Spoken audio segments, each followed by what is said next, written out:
Fraser यांचे व्यक्तिमत्व वैज्ञानिक दृष्टिकोनावर आधारित घडले होते.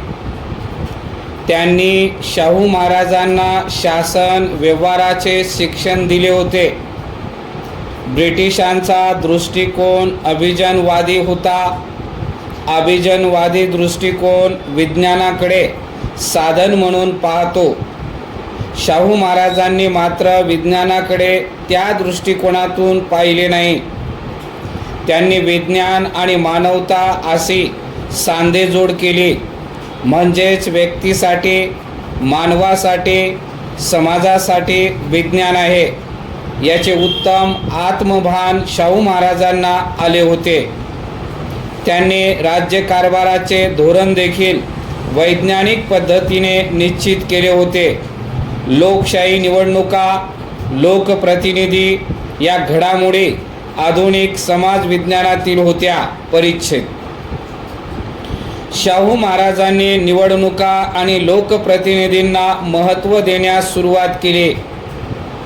1920 मध्ये निवडणुका घेऊन नगरपालिका लोकप्रतिनिधीच्या मार्फत त्यांनीच चालविण्याचे स्वातंत्र्य दिले. आधुनिक विज्ञानातील लोकशाही, निवडणुका, लोकप्रतिनिधी या संकल्पना त्यांनी राबवल्या. त्यांनी आधुनिक वैद्यकशास्त्राचाही उपयोग करून घेतला. आजारावर शासकीय उपाय म्हणून त्यांनी वैद्यकशास्त्राचा विकास केला, त्याला पाठिंबा दिला. राज्याचे कृषी औद्योगिक धोरण त्यांनी विज्ञानावर आधारित निश्चित केले. त्यांनी पन्हाळा येथे चहा कॉफीची लागवड केली. तसेच कोल्हापूर येथे औद्योगिक वसाहत सुरू केली. व्यापारालाही पाठिंबा दिला. त्यांनी राधानगरी धरणाचा प्रकल्प आराखडा इंजिनियरकडून तयार करून घेतला. धरणाचे काम विज्ञान आधारित सुरू केले.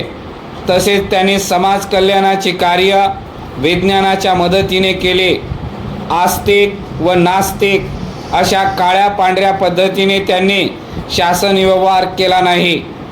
त्यांनी विज्ञान आणि मानवतावाद, विज्ञान आणि धर्मनिरपेक्षता, विज्ञान आणि सर्व धर्म समभाव, विज्ञान आणि व्यक्तीचे कर्तृत्व याची सांधेजोड केलेली दिसते. परिच्छेद चौथे वैशिष्ट्य म्हणजे त्यांनी आधुनिक शिक्षण पद्धतीला महत्त्वाचे स्थान दिले होते.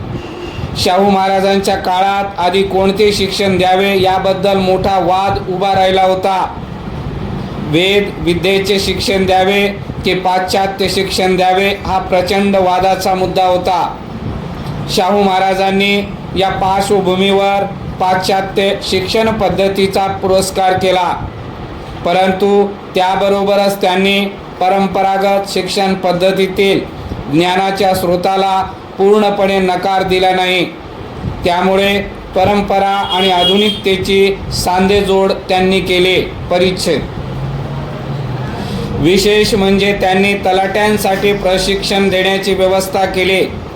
मुलींसाठी सक्तीचे शिक्षण सुरू केले.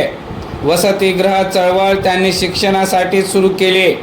म्हणजे थोडक्यात व्यक्तीकडे बहुविविध प्रकारची बुद्धिमत्ता असते. शिक्षणाच्या पद्धतीने व्यक्तीकडील बुद्धिमत्तेचा विकास करता येतो.